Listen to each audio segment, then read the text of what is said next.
Donald John Trump is an American politician, media personality, and businessman who served as the 45th President of the United States from 2017 to 2021.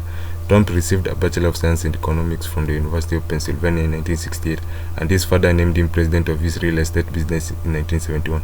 Trump renamed it the Trump Organization and reoriented the company towards building and renovating skyscrapers, hotels, casinos, and golf courses.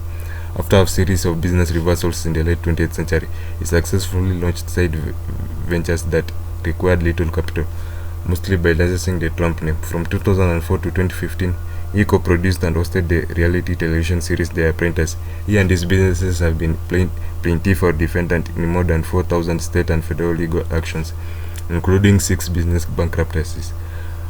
Trump won the 2016 presidential election as the Republican Party nominee against Democratic Party nominee Hillary Clinton, while losing the popular vote. During the campaign, his political positions were described as populist, protectionist, isolationist, and nationalist.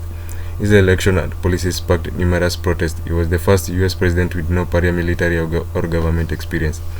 The 2017 to 2019 Special Counsel investigation established that Russia had interfered in the 2016 election to favor Trump's campaign. Trump promoted conspiracy theories and made many false and misleading statements during his campaign and presidency, to a degree unprecedented in American politics.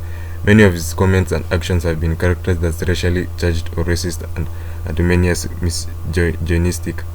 As president, Trump ordered a travel ban on citizens from several Muslim-majority countries, diverted military funding towards building a wall on the U.S.-Mexico border, and implemented a policy of family separations for migrants detained at the U.S. border. He weakened the environmental protections, rolling back more than 100 environmental policies and regulations. He signed the Tax Cuts and Jobs Act of 2017, which cut taxes for individuals and businesses and ceded the individual health insurance mandate penalty of the Affordable Care Act. He appointed Neil Gorsuch, Brett Kavanaugh, and Amy Coney Barrett to the U.S. Supreme Court. He reacted slowly to the COVID-19 pandemic, ignored and or contradicted many recommendations from health officials, used political pressure to interfere with the testing efforts, and spread misinformation about unproven treatments. Trump initiated a trade war with China and withdrew the U.S. from the proposed Trans-Pacific Partnership Trade Agreement, the Paris Agreement on Climate Change, and the Iran nuclear deal. He met with the North Korean leader Kim Jong-un three times but made no progress on denuclearization.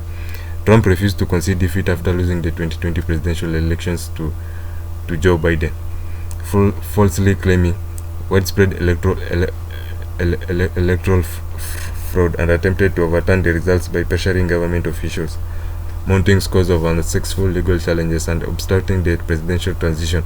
On January 6, 2021, he urged his supporters to march to the U.S. Capitol, which many of them then attacked, resulting in multiple deaths and interrupting the electoral vote count.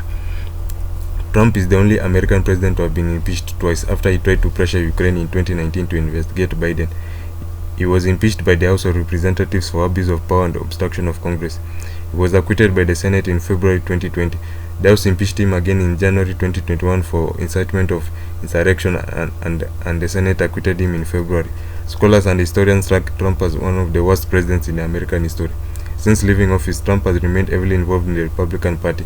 In November 22, he announced his candidacy for the Republican nomination in the 2024 presidential election.